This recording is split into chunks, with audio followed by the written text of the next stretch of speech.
When we talk about arthritis, we mean gradual thinning of the cartilage on the end of the bone. So on the ends of, in all of our joints through our whole body, we have cartilage on the end of the bones. So there's cartilage that covers the ball portion of the ball and socket joint, and there's cartilage that covers the socket portion. That cartilage is a smooth, kind of firm substance that helps with shock absorption, and then it also provides lubrication to help keep that joint nice and smooth and keep it moving. So for all the meat eaters in the room, if you've eaten a chicken bone and you have that smooth white substance on the end of the bone, that's cartilage. So animals have it just like us. And arthritis is just as that cartilage wears down over time. So it's wear and tear. So I often tell people it's similar to losing the tread on your tire. Over time it just wears down, and we don't always have great ways of replacing it, but we do have some ways to treat it. So symptoms of arthritis. Typically arthritis comes on slowly. So it has a gradual onset, and it usually becomes progressively worse over time. Some people it can happen very quickly. Some people it happens over years and years and years and years. And it can be different for everyone. So it often makes the shoulder joint stiff. So this is one time where we have to really try to figure out whether we're dealing with a frozen shoulder or with arthritis, because they can kind of mimic each other. But it makes moving the shoulder difficult. So eventually, as that arthritis gets worse and worse, it may be harder and harder to move the shoulder in different directions. It can lead to pain and stiffness that's sometimes worse in the morning, sometimes worse after prolonged activity. You can have popping or catching or clicking associated with this, especially as that cartilage wears down and the bones start to rub against each other. And then finally, we hear this a lot, that people have problems with arthritis where as you have changes in the weather, it flares up and gets worse. We don't really understand why that happens, but I hear this every single day, so I know it's real. And we know that can have to do with arthritis. So treatment, we have lots of different treatment options for arthritis. And these are also things that you can use for treatment for arthritis anywhere in the body. But we're going to look kind of specifically at the shoulder. So the ultimate treatment for arthritis is a joint replacement surgery. So you've probably heard about hip or knee replacements, where we actually we get rid of the cartilage and the bone, and we replace it with metal and plastic. So we can do the same thing for the shoulder. That's kind of our last line of treatment. That's when nothing else has worked and we've gotten to that final part. Before that, there are lots of other things we can try though first.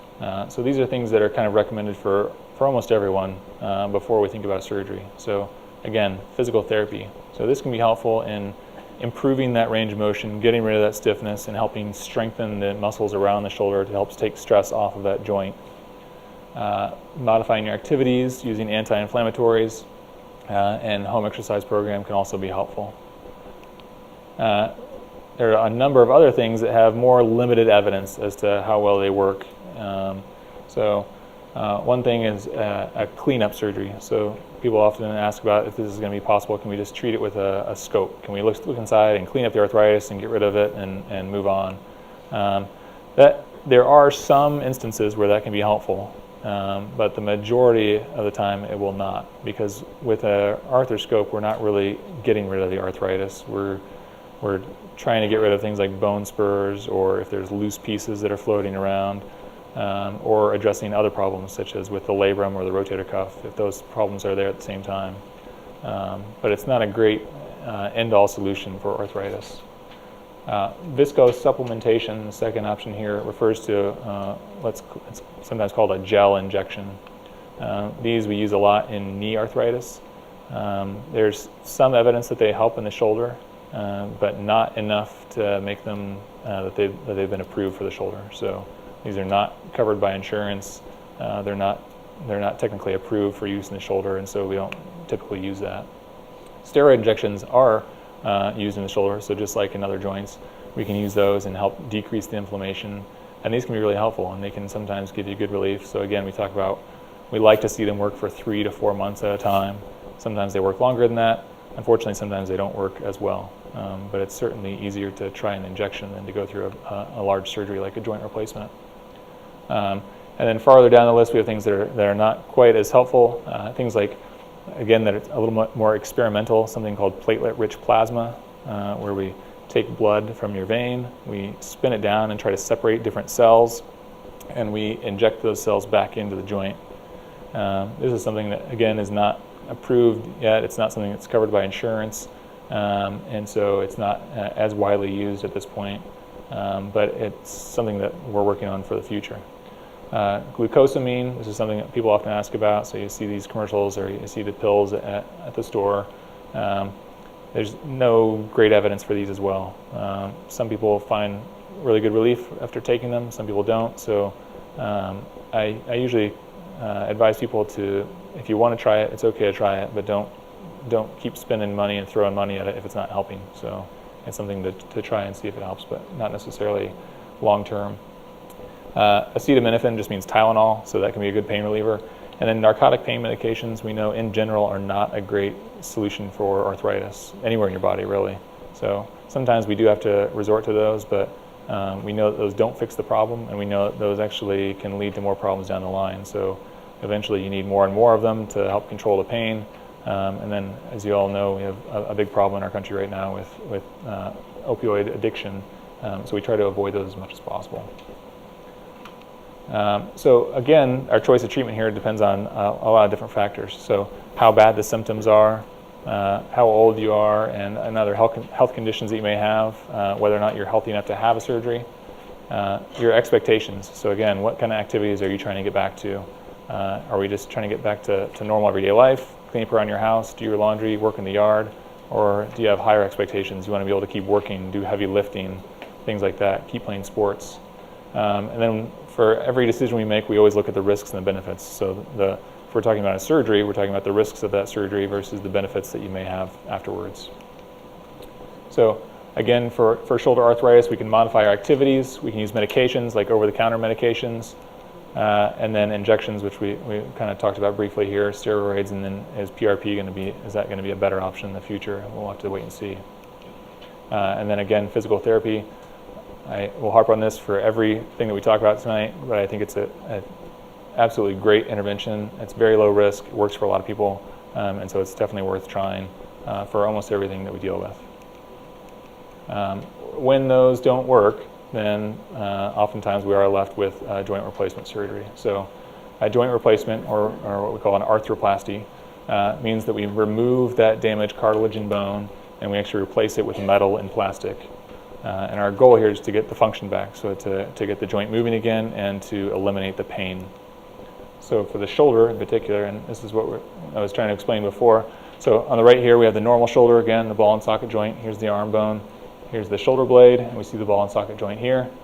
And then for a joint replacement of the shoulder, what we actually do is remove a small amount of bone on the socket side, and usually we replace that with a piece of plastic here. And then on the ball side, we have a metal ball that's attached to a metal stem that goes down the middle of the arm bone there. And so we remove as little bone as possible because we want to leave it all there if we can.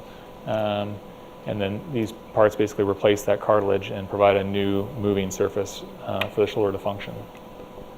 Here's a picture, here's an x-ray after a surgery. So here we cannot see the plastic piece because this is an x-ray, so but we can see there's a little metal marker here that's kind of identifying where part of it is, so we can see it's in a good position. And then here, obviously, you can see a large metal ball, and then the stem that comes down the middle of the bone here. There are lots of different designs of this. Lots of different companies that have different designs, and some have different benefits than others. And a lot of it just depends on the surgeon and what they feel comfortable with in terms of which company or device they're going to use. And it also depends on the problem that you're dealing with. That's especially important when we start looking at, if we go way back to what we talked about before with rotator cuff problems and when that can lead to arthritis. So a typical shoulder replacement is what we call an anatomic total shoulder. So we take the ball and socket joint and we replace it with a ball and socket. With arthritis that's associated with a rotator cuff tear, we have to do something a little bit different because that rotator cuff is not working. So we have a harder time, again, centering that ball on the socket. And so for that, we need to do what's called a reverse total shoulder replacement. So we switch the parts around. So on the socket side, we put a ball, and on the ball side, we put a socket. That changes the mechanics of the shoulder just ever so slightly to allow other muscles to take over where the rotator cuff is not working. And so this is a good solution if you do have a rotator cuff tear that goes to the point where it can't be fixed and you end up developing arthritis in the shoulder.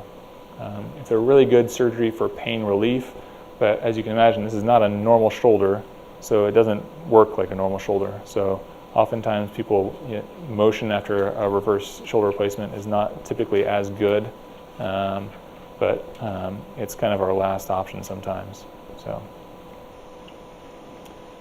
So shoulder replacement surgery, the recovery afterwards, again, we kind of see a recurring theme here. We put you in a sling. For this, most people are in a sling for about 6 weeks. Part of the surgery, we do have to sometimes detach part of the rotator cuff and then reattach it to get into the shoulder joint itself. So that's why we have to keep things in a sling to let that heal. We again have you go through physical therapy, start moving the shoulder, and then start strengthening the shoulder. And then the total recovery time typically is around 4 to 6 months. And again, that can vary quite a bit based on individuals, but that's if we look at most people. So just to summarize here, we talked a lot about really just a few shoulder conditions here. There are a lot of others that we didn't even touch on, so we could keep going for a long time if we wanted to, but we don't want to keep you all night. So there's lots of causes, but ultimately the treatment options that we have need to be individualized to you and to your problem and to your goals and your expectations. And so it's really important that when you come and see us, that you talk to us about those things, and so that we can have an understanding of what you expect to get from this treatment, whether that's just relief from the pain, or if that means getting back to activities that you like, or getting back to high-level activities, sports or other activities. And so it's important for us to know that, because that can change the way that we approach things. So those are discussions that you need to have with us, because our ultimate goal is to both minimize the pain or eliminate the pain if possible, and then get you back to those activities to restore the function of your joints. And so we have lots of different tools to be able to do that, and different tools are more ideal for certain situations than others. And so that's our job, is to work with you to figure out what's best for you.